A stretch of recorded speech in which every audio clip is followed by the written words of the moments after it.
Finally, the women tell all. Finally. Jeez. After all that buildup of just nothing. Yeah. Introduce all the ladies. Stephanie and her, perfect face. Perfect face. Big hair. Yes. Big hair that's not teased and not resting on top of a bump it. Just is naturally full. Yeah, which is genes. That is genetics. That's genes. So, yeah. But genes are some good hot rollers, too. Ooh. The hot rollers. That was the whole thing, I think. Yes, and she's an Alabama girl. It's still a thing in Alabama. Yes. She probably slept in them shits the night before. Right. Because her hair had a lot of body, and she had a cute little choker on. Yeah.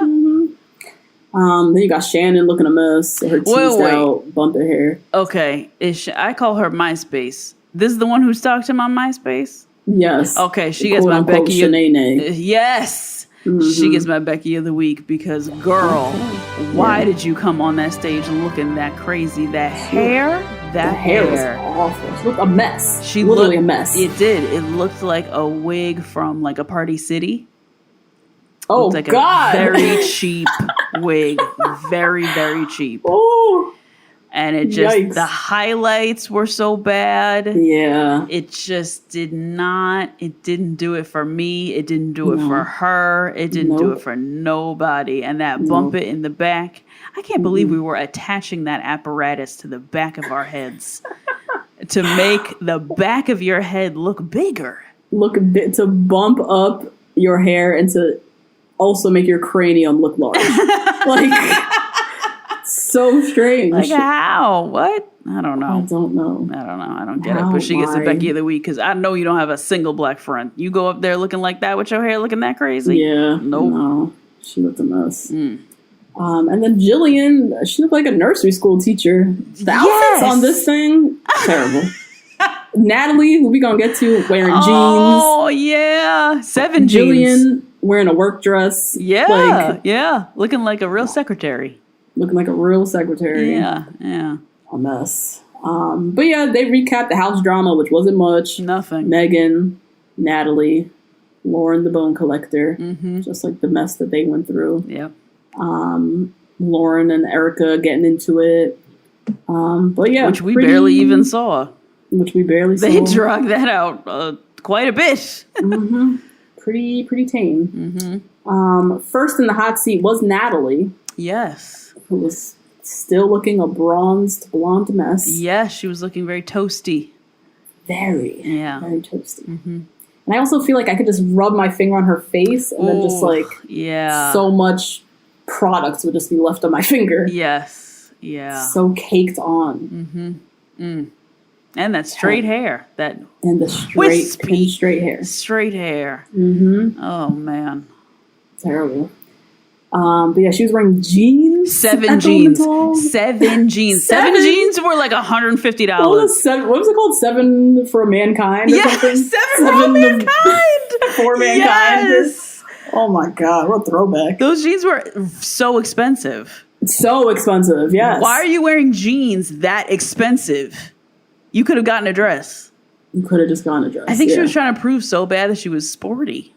I think so. It was so unfortunate. She had on the double tank top. The wife beater with the black on top. With the black on top. Another thing, Elsie had us rocking.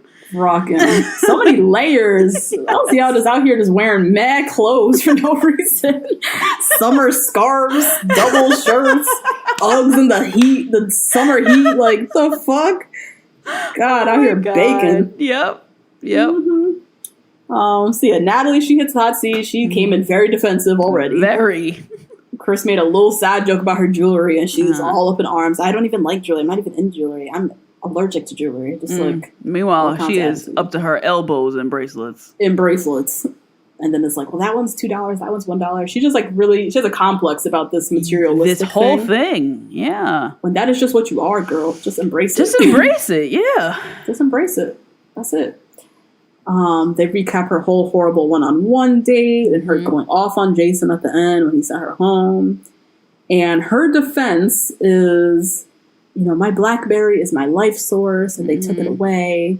Couldn't use my iPod. I'm trapped in the house with these girls and I have all these bottled up feelings. Chris Harrison's like, we took away all your superficial things. Hit her. Shading her. Yes. Relentlessly. Yes, as he should be, because she wasn't making no damn sense up there. No sense.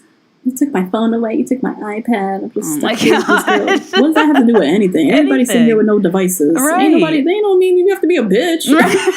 Or materialistic, superficial, like vapid, like girl with no substance. That even Jason, who's not even looking for much, it was too little for.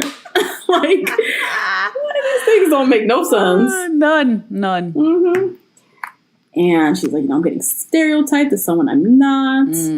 And Nikki jumped in again and was like, girl, nobody is stereotyping you. This is what you put out to the world. This is just how you are. Yeah. This is just how you are. That's it. And then there was just like a lot of back and forth about the drama with Natalie, and like something about she splashed somebody in the pool, or they splashed her and she went off on them. And none of the girls fucked with her. She was clearly very dramatic in the house. And she became very defensive. Even Chris Harrison was not letting it up. He was like, are you one of those people who thinks they're laid back and easygoing, but really you're not? Yeah. Just shading her. This is so sad that this is like the villain. That was the villain. That was it. Oof. That's all they got. We had Jillian in the hot seats. We kept her whole journey. She had her whole Bachelorette bid. Yeah, hard. Very hard. Yeah, as you said, between her and Stephanie, she really wanted it. Stephanie was like, I got a daughter. I can't. This is some bullshit. Unless you all filming in Mobile, Alabama. Right. Unless y'all come to me and set up some good daycare. Yeah. I'm good. Yeah. And Chris Harrison flat out asked Jillian if she would be the Bachelorette. She said, yep. She's down. The crowd went wild. And that's when we got our confirmed Bachelorette, basically. Yep. And then she had her own tagline already. What she said? She was like, my thing is, you have to slay a couple of dragons before you get to the prince. Right? Like, girl, shouldn't it be the other way around? Right.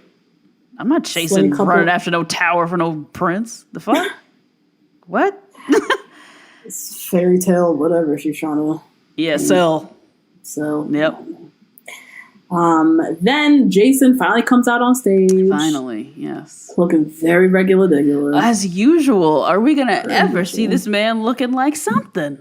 I don't know. And he doesn't have a bad face. He doesn't. Style him well. Yes, that's it. Because that hat backwards, he looks so much more attractive. Yeah. So there's something going on that's wrong in the rest of the styling. Exactly. Jillian gets a little moment with him. Basically calls his bullshit. Yes, you said you wouldn't be able to keep up with me. Like, what does that mean? Yeah. You don't even have nothing to say. Naomi too came for him. Jason said, I thought she had big wings and, wanted to explore the world. I just didn't want to do that. And Naomi was like, I mean, it's fine. We weren't meant to be together, but your reasoning was bullshit. Right. Also, you just admitted you're whack. Right. You don't want to travel? Right. The hell? Yeah, I don't know. And it was just interesting to see like how many ladies he gave just whack ass explanations to for why he sent them home. Yeah. That were like very similar reasons too. Yeah. Yeah, like you guys want these big grandiose lives of traveling and adventure, and I don't want that. Yeah. Hey guys, that's a little taste of this week's episode. If you want to hear the full recap, head on over to patreon.com/2blackgirls1rose and sign up to get weekly recaps and other Bachelor content from us. See you next week.